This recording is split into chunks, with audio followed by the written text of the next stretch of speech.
In his brief introduction to the film, Roy Andersson mentioned that About Endlessness, a film that took him 3 years to make, is potentially his last work due to the sort of all-encompassing nature of the film. As Andersson himself admits, his later films aren't in any way dependent on conventional storytelling, and thus this spiritual successor to the Living trilogy feels like a bittersweet swan song, a 78-minute exercise in uncanny formality with a very amiable touch of existential sincerity from the Nordic author. Life repurposed into prosaic conversations, history repeating itself through joyless frames of unnecessary conflict, love and faith progressively losing their appeal. It is a bleak tableau sight, but one that sees Andersson forgo some of the more farcical elements in favor of an almost dreamlike existence. It's only fair that the film opens with a pair of lovers flying in the clouds, the type of frame Marc Chagall would be proud of, and then reintroduces them later on within the somber scenery of a ravaged German city. And yet, some of the vignettes here show Andersson at his most life-affirming self. I guess, in his own strange way, this is the most joyous he's ever been. From the very core, this is a strikingly different proposition from a filmmaker whose style is so concentrated on absurdity and satire.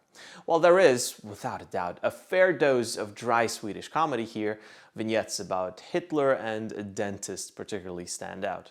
The focus of About Endlessness feels spiritual and almost cathartic.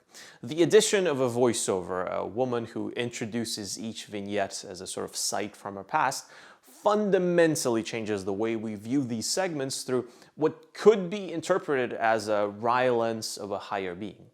No wonder the theme of faith is so prevalent throughout About Endlessness, with recurring vignettes about a drunken priest who's tormented by nightmares and desperately seeks counsel from an impassive therapist. During this truly uncertain time that we live in right now, I think a film like About Endlessness ends up having a certain prescient quality to it. There's a strong sense of alienation and estrangement running through a lot of the film segments that I think most of us could relate to and have experienced in one way or another over the past 6 months.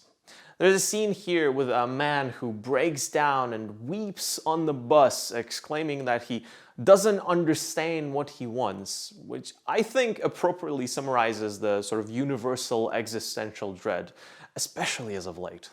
But even there, Andersson, surprisingly for him, doesn't wish to have a say in the outcome of those events, cutting his vignettes short and giving them melancholic fades to black.